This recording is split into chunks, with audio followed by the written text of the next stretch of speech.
G-Man, hey, I know you know it's G-Man here with Team Money. Welcome to the August 11th Father, Son, and Holy Sport Weekly Podcast. G-Man and Team Money together here bringing you NFL football fun. Ladies and gentlemen, hey, it starts 16 games over the next 3 days, man. NFL football, Team Money. Giants at the Patriots tonight, and in the nightcap, Titans at the Ravens. What do you think about that? I'm just excited that football's on, man. This couldn't get any better. I mean, preseason's okay. You get to see some of the potential rookies and maybe one or two injury guys coming back, but just football on, can't get any better right now. Hey, man, I know all you fans out there, you're missing my background, aren't you? You guys love my background. You don't know what I'm going to do, but hey, I got some Colts here for you tonight. Team Money here in Columbus, Ohio. And here we are. I'm G-Man, that's Team Money, bringing you football energy.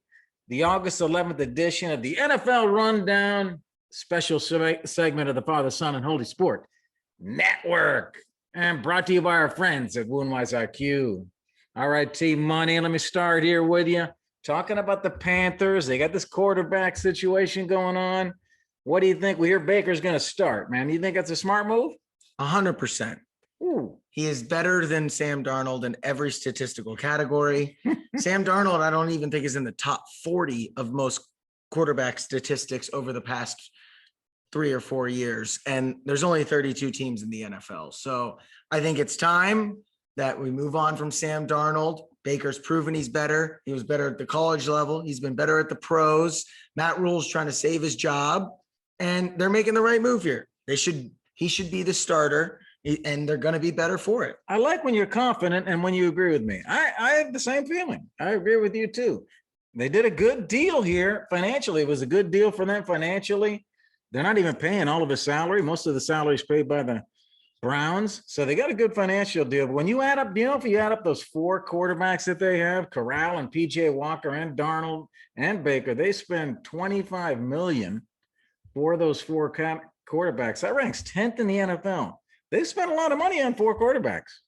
Yeah, I mean, 10th in the NFL in total quarterback room? Total cost, yeah. Or are you looking at others' highest paid quarterbacks? Because other quarterback rooms might be just as high. They're the 10th, though. Okay. So they spent some cash here putting this room together, man. I mean, when you have a mediocre team, you got to get high-paid mediocre quarterbacks. So, I mean, it's not a big deal to me. 10th is fine. I don't care. Yeah, okay. But I think it was a good move bringing Baker 100%. Just like you do. And, Baker had a great year when he was with the Browns there and took him to the playoffs. And he thinks he can, resurrect that. And maybe he will. He has shown that he can do it, unlike Darnold, who has not shown he can do it.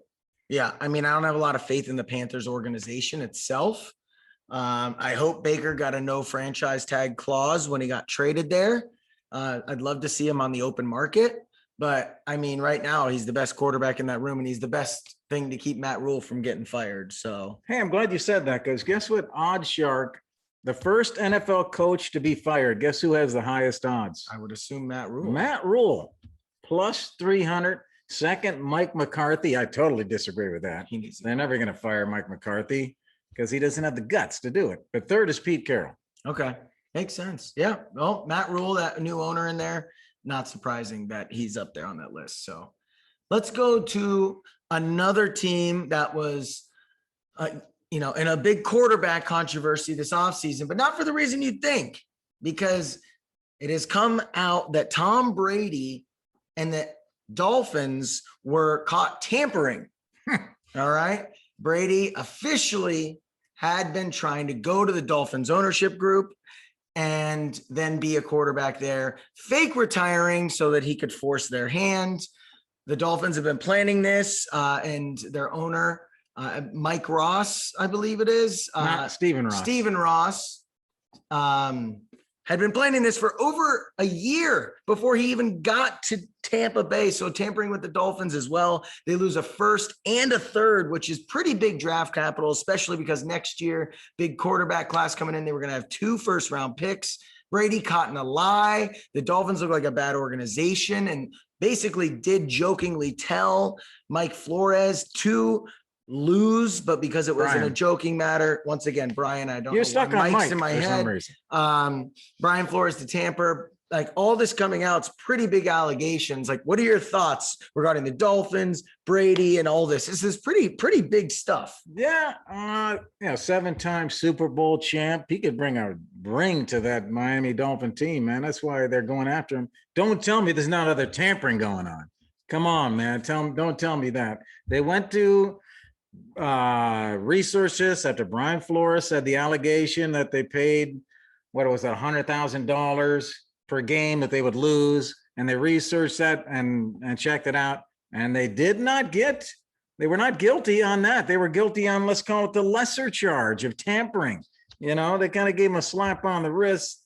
Yes, that first round pick's big, but the fine was nothing. So this was kind of like, we're kind of running through the motion here with this penalty outside of that first round draft pick. That's pretty big. But come on, they just had to put a little bow on this thing. Flores brought it up. There was probably something said like, hey, we should probably lose a game rather than win one. But they never really got this down to, yeah, it actually happened. Yeah, I mean, that's he said, she said stuff, and they did admit that this had been said to Brian Flores. They said some things. They said that it was in a joking, and there was never any money like passed hands. Yes, there was never money that passed supposedly hands. Jokingly been offered. Who knows? Maybe they exactly, but they couldn't find it. And so I believe Brian Flores more than Stephen Ross now, because he already got caught trying to cheat with Tom Brady. You don't think he was trying to do that with Brian Flores? Come on. Pretty sad of Tom Brady to have done this, right? I mean, he clearly was trying to go around the rules. And Stephen Ross, I just think if you're another owner and you're like, hey, Patrick Mahomes, force a trade to the San Francisco 49ers. And the worst that could happen if you get caught is a first round draft pick. I mean, that's kind of, the NFL was all about, oh my gosh, this is the most egregious thing that's ever happened. It's indefensible. You lose one first round pick. Yeah, I just think it's little light-handed for me. I think players and owners are talking all the time. We just don't know it. I agree with you. They're off on some boat in the middle of the Atlantic. I mean, who knows? I mean, look, if they could have pulled this off, first and third, who cares? Brady's your quarterback. But yeah, I just thought it was kind of a slap on the wrist more than an indefensible crime. Like, my gosh, they gave him a first-round pick, and they had 2 that year. Brady reportedly had plans to become a minority owner of the Dolphins after briefly retiring. He would have came there with Peyton, the coach of the Saints. Yep. Sean Payton and Brady come to Miami together in this package and take it to the Super Bowl, man. Yeah. That could have happened. They got caught tampering with Peyton while he was with the Saints too. So it's all pretty bad. Hey, let's go on to the Browns. We got to get to the Browns. Not as fun probably as without Baker there anymore, but we got the whole Deshaun Watson thing. But let's talk about somebody else. Let's talk about Kareem Hunt. Kareem Hunt, should the Browns trade him? He wants to get traded supposedly. No, I don't think you trade him. The value's not there because running backs are, running backs are pretty easy to find. I don't want to say that like Najee Harris is great. Right. But I mean, there's guys coming. I mean, look at like Elijah Mitchell from the 49ers. Now he's one of the best running backs in the league all of a sudden, but he was like the 3rd string on their depth chart before everyone got hurt. Yeah. Right.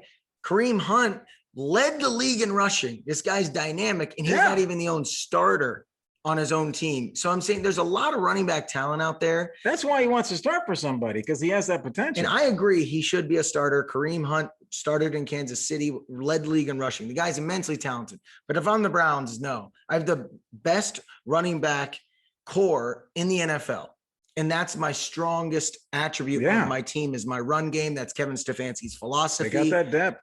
Exactly. And so I would not trade him. Let him walk in free agency next year, because you can find another guy to replace him. But this year, what are you going to get for him? A 4th, maybe? The Browns have said they're not going to trade him. That's what they said. Yeah. Hunt's been more outspoken this year about getting a long-term deal. He wants a long-term deal, or he wants to trade. Yeah. He's just not going to get a long-term deal, and he won't get traded, because it's not smart for the Browns to do that. Just doesn't make sense. Last season, he missed 9 games due to injury. So that cost him some funds because he's paid on games played kind of thing. Yeah. So I was thinking about where he could go if he was traded. I was thinking, what a good spot would be for him? Atlanta. They need a number one running back. They do. They have cap space to pursue a trade for Hunt. So I think they could do it. Yeah, I like That'd them. be a good spot. I like them. I like the Texans as well. That would be a good one. They need someone to be a central focal point of that run game there. Yeah. Well, let's move on to a different team here. Yeah, let's do that. I want to chat about we Matt can be more Ryan. interactive here in person. I want to chat about Matt Ryan. Geez, I can't pronounce anything today. He's getting called a jerk by his new Colts teammates because he's being too hard on them. He's, riding them too hard. And I just think it sounds like he's expecting a lot out of them. What do you think? Is this big news for the Colts, or is it good news? Is it bad news? Like, what's your first initial reaction regarding the Colts and Matt Ryan being a jerk to his teammates? Well, my initial reaction is the same as when I think about it. It's not a big deal. You know why it's not a big deal? Because he's holding them accountable. The guy's a leader. This team did not perform. I was just looking up there, 9-8 last year, 9-8. And of course, they missed the playoffs after that Jacksonville debacle. Yeah. This team is not performing. They get a leader that comes in that is saying, hey, man, we're going to do these things the right way. We're going to hustle. We're going to work hard. The guy's pushing people, and they don't like it. Hey, man, this is Frank Reich, too. Frank Reich's too soft. Yes. He's too soft. They need Matt Ryan. Matt Ryan's going to save that team. That's why I got the Colts on today. Matt Ryan is your only hope, Colts. Ride him.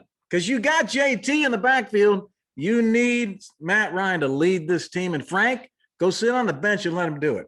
Yep. Totally agree with everything you're saying. Well, thank you. Why is this a problem? Boo-hoo, your quarterback's yelling at you. This is great if you're a leader, like of a GM, an owner. You want to see your most important piece on your team, your quarterback, being a leader and holding people accountable. Yeah. Carson Wentz supposedly was rubbing people the wrong way in the locker room last year, not even being a leader or holding people accountable. They just didn't like him. He was rubbing his eyes from after all of his interceptions. Exactly. He couldn't see anything, throwing probably. So I just think Matt Ryan's been an MVP, so no one can talk about him. He's taken a team to a Super Bowl, so he's got more experience than all these guys on this team. He's the perfect leader for the team, it sounds like, because if he's holding them accountable, something wasn't going right in the Colts organization, even though they have great talent. And we saw that last year when they had a debacle at Jacksonville at the end of the year. Matt Ryan would not have let that happen. They would have been in the playoffs. They're one of those teams that is on the cusp of being great, and they just can't get over the hump for like 3-4 years in a row. They just can't get over it. And maybe this is the thing that's going to do it. Yeah. Boo-hoo. I don't care. We're not here to be friends. We're here to play football. Okay. I like that. I like that. Let's go south a little bit. Let's go down to the NFC South where Tampa's at. And in that second place in that division, did not make the playoffs last year in that division. That's the New Orleans Saints. Finished 9-8, same as the Colts last year in terms of their record. Michael Thomas, he's back. And what do you think, man? Michael Thomas, what do you think about his impact on the team? And do you think Michael has a bounce back year himself? I think he does. I don't think he's going to come back the same. He can't miss 2 years of football and be the elite wide receiver you were. I mean, this guy he's breaking records. He set the single season receptions record a couple of years ago with Drew Brees. I mean, he was just elite, right? But missing 2 years, your body's just not used to playing football games at this point. He doesn't have live action reps. I'm sure he's in great shape. I'm sure he's still talented, but I don't expect him to have an elite bounce back year. Wow, I can't talk today, guys. What is with you, man? I think he's going to have a solid year. I think he could be, a top 10 wide receiver guy, really reliable. He's going to be James's number one target. But bounce back, I don't know. I think he could have 1,000 yards, yes, but he's not going to lead the league in receptions or reception yards this year. That's for sure. But he's a talent, and I'm excited for a talent like that to finally get back on the field. We talked about Sean Payton, New Orleans coach. Sean Payton and Drew Brees and Michael Thomas, that combination broke records, man. Those three together were accomplishing a lot. And that fell apart last year. And Jameis got hurt, and this thing just fell, nothing happened down there. So now the team's kind of coming back together. They got a new coach. They got Jameis back. And now, so the pieces are coming together, I think, for Thomas to have a good year. So I agree with you. I think he's probably the number, well, let's say, I won't say number one, but one of the top question marks in this NFL this year. A guy that can go to greatness. He could be in the top wide receivers in the NFL. He could end up on IR and be nothing. Yep. He's a complete gamble. But yes, he could bounce back because Jameis is there. And this team's kind of come back. I like the team. Yeah. They've made some good moves. So they've got some pieces coming together. Yeah, so it seems all right. New Orleans could cause some havoc there in that NFC South. Maybe. They might have one of the worst coaches in the NFL with I know you're not high on that whoever coach the hell move. Dennis Allen is, but I agree with you. The variety of what could be his season is crazy. So let's transition here to another receiver though. Deontay Johnson with the Steelers signed a 2-year, $37 million deal. What do you think about that deal? Good deal for the Steelers to sign him long-term or lock him up for the next few years? What do you think? Yeah, I think it's a good deal. I think it's a good deal. Looking at their depth chart, they got Claypool. They lost Juju. Pickens comes in. Pickens is going to be good. You and I talked about him during draft day. We both like George Pickens and Claypool's there, but Deontay was their top receiver. He could be it again. So 1,161 yards, 107 receptions.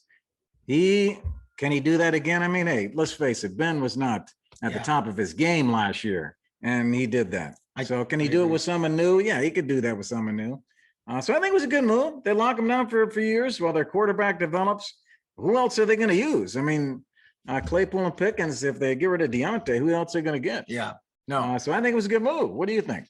I do think it was a great signing for the Steelers. I mean, this guy's proven he can handle the volume of a number one wide receiver. Well, that's what I said. Right? Like, and as the number one option at that point as well. So I think he is maybe better than what we're giving him credit for in this contract. I mean, what's he averaging? Like 18 and a half a year, I think it is. And so that's a steal for a number one wide receiver. I don't know that. I don't know about that.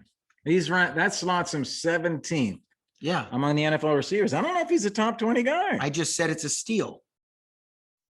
I said they paid him as if he was a top 20 guy. I don't think he is. I think he is. I don't know if he's top 25.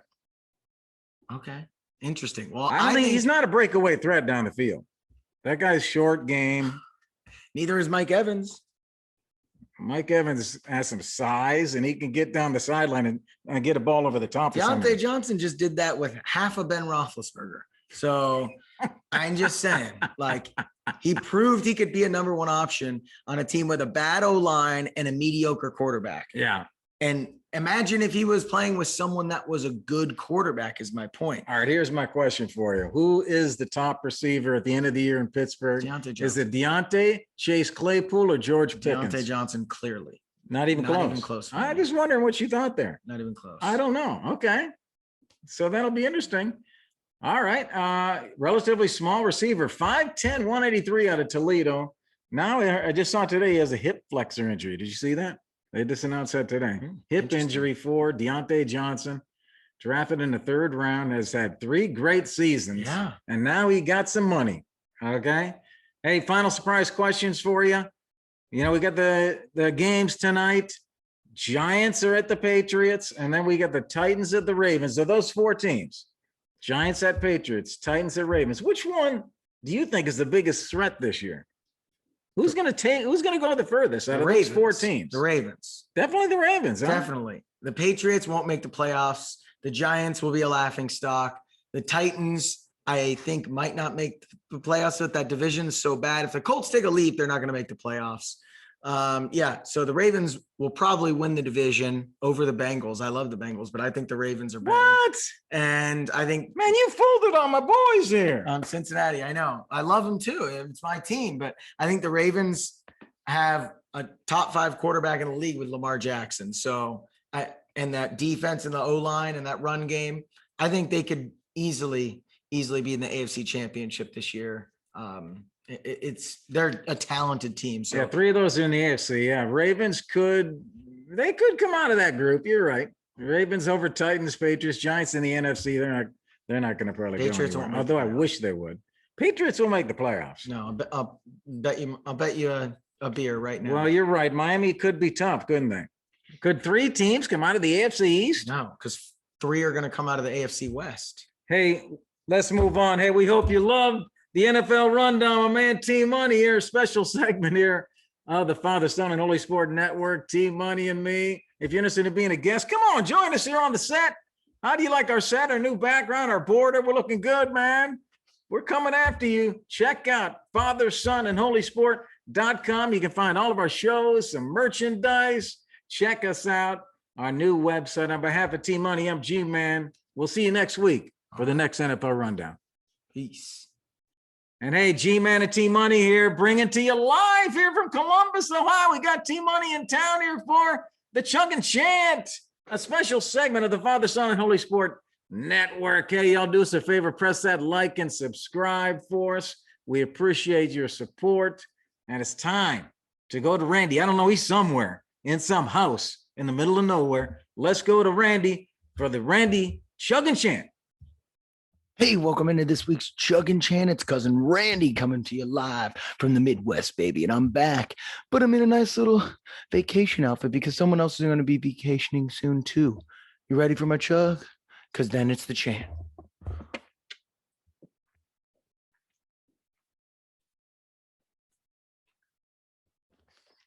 All right. Now my bathing suit, because this is going to be Aaron Rodgers' bathing suit pretty soon. This guy over here talking about how he wants to win another Super Bowl to give himself a little credit. He isn't accomplished enough. Well, that's because you're out here doing ayahuasca and you're complaining about not making enough money and that you want to retire and you want to be an actor and you're dating other actresses. No, you're not focused. Tom Brady eats avocado ice cream and doesn't drink beer. All right. This guy's focused and you don't care about anyone else but yourself. And now your play on the field has suffered because of it. Yes, you might be great in the regular season, but when it comes time, you choke in the playoffs. It's been over a decade now since you won a Super Bowl. You don't get to hang on those coattails anymore. No, sir. Last year, you couldn't beat the Niners, and Jimmy G had one of the worst games he's played all year. It was sad to watch you lose that game. 2 MVP back-to-back years, 2 years in a row, not even getting to the Super Bowl or the game before. All right. I don't want to hear any more Aaron Rodgers. I want to accomplish this or that. No, you don't. You want to get your money and you want to run. And that's it. Join me, baby, on vacation because you ain't winning a thing ever again. G-Man, Team Money, what do you think? Aaron Rodgers really won another Super Bowl or is he not dedicated? And hey, Randy, funny. Hey, funny Randy. How about Randy with the swimsuit on? Yeah, he's really, tight, around the waistline with the bathing suit. Yeah. And I agree, he's not focused. Aaron Rodgers, Team Money. I agree with Randy. Aaron Rodgers is not focused. Jimmy G beat him last year at Green Bay. You always tell my man Jimmy G. You don't think Jimmy G can play, but Jimmy G went in and took out Aaron Rodgers last year in the playoffs. Yeah, that's what's so crazy about this is Jimmy G beat Aaron Rodgers. And what's wild is I think Aaron Rodgers might and could have an MVP level season and not receive one MVP vote because he's gotten it the last 2 years and severely underperformed in the postseason. And so I think everyone's sick of talking about Aaron Rodgers, hearing from Aaron Rodgers about Aaron Rodgers. We don't care anymore. Yeah. We only care about the playoffs. Show up when it matters. I don't care about your MVPs. I don't care about your interception and touchdown ratio. I don't care about ayahuasca. I don't care. All right. Show me wins in the playoffs. That's all I care about. Yeah. Well, they go 8-0 at home, 8-0 at home the whole season. And then they blow it in the playoffs somehow. Mm-hmm. At Green Bay in the cold. Everybody's afraid of that. They freaking lost. Yeah. That's unbelievable. They seem like they want to run the ball. Maybe short passing game. They just are not replacing Devontae. I don't really see that threat there on that receiving core, anybody down the field. What are they going to do about their passing game? Where's he going to throw the ball? You can't tell me Alan Lazard is going to be, a top 20 receiver. Yeah. And people are forgetting that, yes, Devontae Adams is gone. So is Marquez Valdez-Scantling. He is now on the Chiefs. So they lost 2 of their top 3 targets. So I'm not high on the Packers in general, and I'm just sick of talking about Aaron Rodgers. Yeah, Rodgers wants to go down in history and be the most loved quarterback in Green Bay. Wants the Green Bay fans to love him. It's never going to happen. Go win the title, Aaron. Yeah. Where's your fight, man? You don't have any fight anymore. No. You have no freaking fire. Where's your fire, Aaron Rodgers? I agree with Randy, man. You don't have the fire anymore, man. I got more fire than you, Aaron, and I could throw the ball 30 yards, okay? You might be able to throw it 60, but you don't have as much fire as me. This is Gary's chugging chant now. Listen to this. G-Man's chugging chant. Hey, man. Hey, odds to win the NFL MVP, though. Vegas still likes him. He's still fourth. No. Fourth out of the quarterbacks. Josh Allen, Patrick Mahomes, Tom Brady, and Aaron Rodgers sitting there at fourth to get the MVP. I can't believe that, man. Hey, we hope you love the Chug and Chant this week. Special segment brought to you by the Father, Son, and Holy Sport Network. Team Money Night Live here. If you love the show, press that like and subscribe, man. And you can find all our shows and segments where you watch your podcasts or check us out. FatherSonAndHolySport.com and get some merchandise, man. Wear some stuff. All right. Hey, we'll see y'all next week for the next Chug and Chant. All right. Peace.